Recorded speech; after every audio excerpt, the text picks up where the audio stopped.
Üdvözlök mindenkit! Szeretném bemutatni nektek a Keresztapa társasjátéknak a kibontását, tartalmát. És lássuk, van rajta egy kis fólia, mondják meg minden. Szépen megszabadítjuk tőle.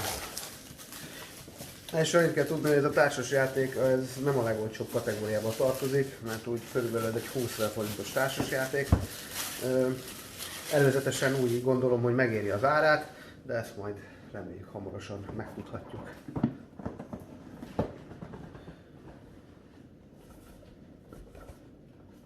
Félretesszük. A teteje látható, egyből a társasjátéknak a szabályzata, magyar játékszabály, szépen tartalomjegyzék, bábuk szépen képekkel illusztrálva, tartalom, játékmenet, gyönyörű rajzolt képek, jó minőség.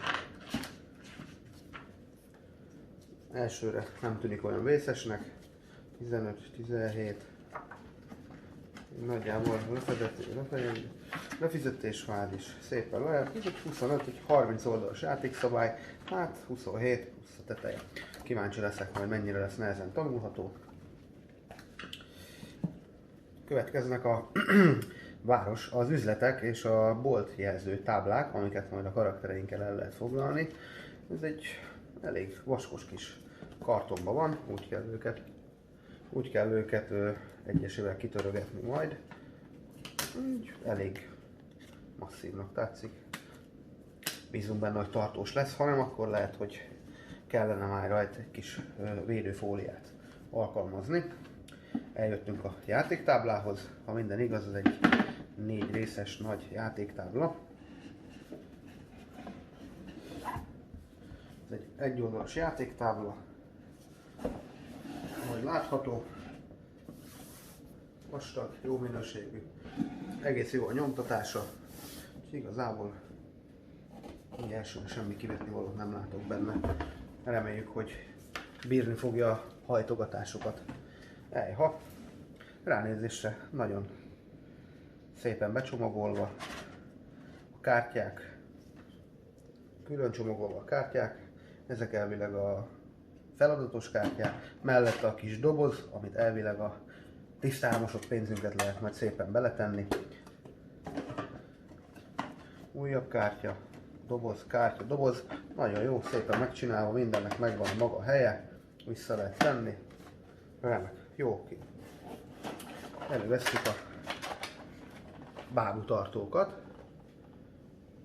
remek kis bábuk vannak benne, minden színnek, minden helye, tartók, igazából jó minőségére tudjuk levesszük, nézzük meg, vegyünk ki egy színt, próbáljuk ki, feltéve, hogyha le van ragasztva az oldal, még előtt nagyon masszívan nekiállnánk, nézzük meg a ragasztásokat,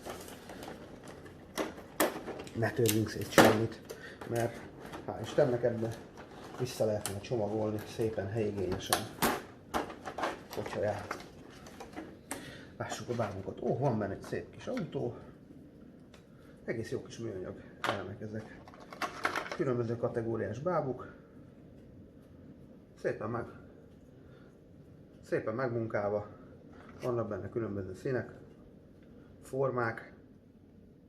Igazából így első tapintásra jóknak tűnik. Hopp, ez lehet, hogy nem eltört. Szép. Ügyes. Le lehet venni a talpakról és cserélhetők. Remek, ez egy jó ötlet. Minden bábukor. Alul pedig az egyes színjelzők, amivel az elfoglalt területeket lehet majd jelezni. Ebben nincs már alul semmi. Szépen kialakítva a helyek. Ez nem tudom minek van itt, lehet, hogy majd ezeket lehet sorba rakni benne, vagy a bábukat esetleg, nem tudom, majd a játék során kitapasztaljuk. Úgyhogy ennyi lett volna, köszönöm szépen, hogy velem voltatok, mindenkinek sok sikert kívánok a játékhoz, és legyen hozzá nagyon jó szerencsétek a további viszonthallásra. Még amit el szerettem volna mondani, így utolsóra zárásra, hogy valóban ez nem egy olcsó társasjáték, de így anyaghasználatra, minőségre, ránézésre úgymond szeret pakolásra, helykihasználásra, meg kell mondanom, odafigyeltek a tervezők, és szerintem azért ez egy olyan társas, ami megéri az árát, de majd mindjárt kipróbáljuk és megtudjuk. Köszönöm, hogy itt voltatok, mindenkinek sok szerencsét mindenhez.